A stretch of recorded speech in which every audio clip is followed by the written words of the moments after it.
मुल्क में हर चीज के बढ़ते दाम, महंगाई में किसी भी सूरत कमी होती नहीं दिखाई दे रही। अक्टूबर में होलसेल कीमत इंडेक्स पर शरह महंगाई 12.54% थी, जो नवंबर में बढ़कर 14.23% हो गई। एक साल पहले नवंबर 2020 में होलसेल कीमत पर शरह महंगाई सिर्फ 2.29% थी। होलसेल महंगाई की अब की शरह गुज़िश्ता 30 सालों में अब तक की सबसे बुलंद सतह पर पहुंची। गुरुग्राम में नमाज जुमा को लेकर खट्टर के बयान के बाद एडवोकेट मोहम्मद प्राचा ने दिया बयान। कहा, किसी शहर की प्लानिंग होती है तो तमाम अफराद की सहूलियात को मद्देनजर रखते हुए की जाती है प्लानिंग, लेकिन मुसलमानों के लिए नमाज की जगहों को मुसलसल किया गया नजरअंदाज। गुरुग्राम में 44 जायदादें मौजूद, मुसलमानों को तमाम वक्फ की जमीन मिल जाए तो सड़कों पर नमाज अदा करने की परेशानी से मिल सकती है नजात।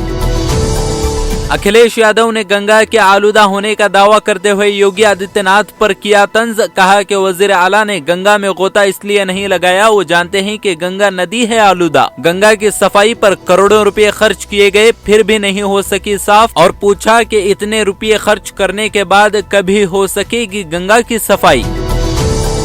बिहार के कोरोना टीकाकारी के डाटा में वजीर आजम और राहुल गांधी समेत कईयों को टीका देने के इंकशाफ के बाद अब उत्तर प्रदेश के झांसी में मुर्दा खातून को सेकेंड डोज के मिलने पर बदनजमी का मामला आया सामने। एक ज़ईफ खातून की पहली खुराक लेने के एक हफ्ते बाद हो गई थी मौत। अब बेटे के मोबाइल पर मैसेज आया कि उन्हें दूसरी खुराक भी मिल गई। DIO ने दिया मामले की जांच का हुक्म।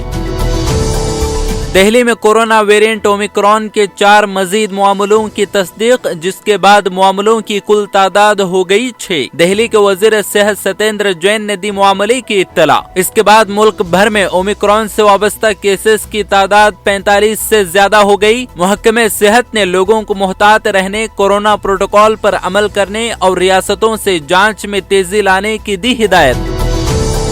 राज्यसभा के 12 मेंबरान पार्लियामेंट की मुअत्तली को 14 दिन गुजर चुके। अपोजिशन ने मुत्तहिद होकर हुकूमत के खिलाफ किया जारहाना मौक़िफ़ इख्तियार। अपोजिशन ने इल्जाम लगाया कि मरकजी हुकूमत इस मसले पर नहीं सुन रही है अपोजिशन की आवाज। कांग्रेस लीडर राहुल गांधी ने कहा, जाती वक़ार की लड़ाई नहीं, पार्लिमानी वक़ार की लड़ाई। ये सिर्फ मुअत्तली वापस लेने की लड़ाई नहीं, बल्कि पार्लिमानी जमहूरियत की बहाली की है लड़ाई।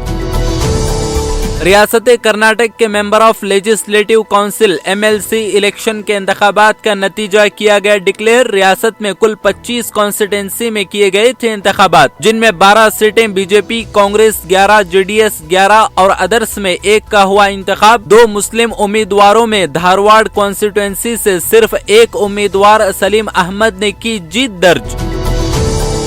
मंगलुरु के उपिनंगड़ी तालुका पुलिस के जरिए पॉपुलर फ्रंट डिस्ट्रिक्ट लीडर्स की गई गिरफ्तारी। बेगुनाह लीडर्स की रिहाई के लिए पुलिस स्टेशन के बाहर किया गया PFI कारकुनों की जानिब से पुरअमन एहतजाज। कई घंटों से जारी एहतजाज के दौरान पुलिस ने नमाज के वक्त समेत कई बार की माहौल बिगाड़ने की कोशिश। पुरअमन एहतजाज पर लाठीचार्ज कर कई लोगों की वहशियाना तरीके से की गई पिटाई।